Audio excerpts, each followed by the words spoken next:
আসসালামু আলাইকুম ওরহমতুল্লাহি ওবরাকাতুহ। বিসমিল্লাহ আলহামদুলিল্লাহ ওয়াসসালাতু ওয়াসসালামু আলা রাসূলিল্লাহ ওয়া বা'দ। প্রিয় দিনী ভাই এবং বোন, দিনী জ্ঞান অর্জন এখন অনেক সহজ। আলহামদুলিল্লাহ। দেশের বাইরে আপনি যে যেখানেই থাকুন না কেন, চাইলে কিন্তু অনলাইনের মাধ্যমে আমরা দ্বীনের জ্ঞানের যে শূন্যতা রয়েছে, আমরা সেই শূন্যতা পূরণে আমরা এগিয়ে আসতে পারি। নিজ যে দুর্বলতাগুলো আছে আমরা সেগুলো কাটিয়ে ওঠার চেষ্টা করতে পারি।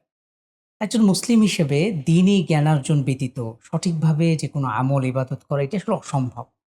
একজন মুসলিম হিসেবে আমাদেরকে দ্বীনের মৌলিক বিষয়গুলো জানা, ইমানের বেসিক বিষয়গুলো জানা, এগুলো প্রত্যেকের জন্যই ফরজ। আপনি পেশায় একজন ছাত্র হন, শিক্ষক হন, ব্যবসায়ী হন, চাকরিজীবী হন, যেই হন না কেন আপনাকে অবশ্যই দ্বীনের মৌলিক জ্ঞান, ইসলামের মৌলিক জ্ঞান আপনাকে অবশ্যই জানতে হবে, শিখতে হবে। আলহামদুলিল্লাহ, মুফতি মনোয়ার হোসেন ওস্তাদ পরিচালিত মদিনা অনলাইন মাদ্রাসা একটি চমৎকার প্ল্যাটফর্ম।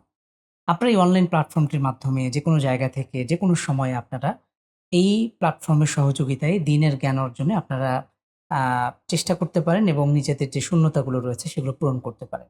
ইসলামের একদম মৌলিক বিষয় কোরআন তাজবিদ, আ এছাড়াও কোরআন হাদিস, ফিকহ, উসুল, তাফসির অথবা আরবি ভাষা থেকে শুরু করে ইনশাআল্লাহ পর্যায়ক্রমে অন্যান্য কোর্সগুলো আসবে বা আসছে। আপনার কোর্সগুলোতে যুক্ত হয়ে আপনারা ইসলামী জ্ঞান অর্জনের পথে আরো এক ধাপ এগিয়ে যাবেন সেই প্রত্যাশা। সবাই ভালো থাকবেন। আসসালামু আলাইকুম ওয়া রাহমাতুল্লাহি ওয়া বারাকাতুহু।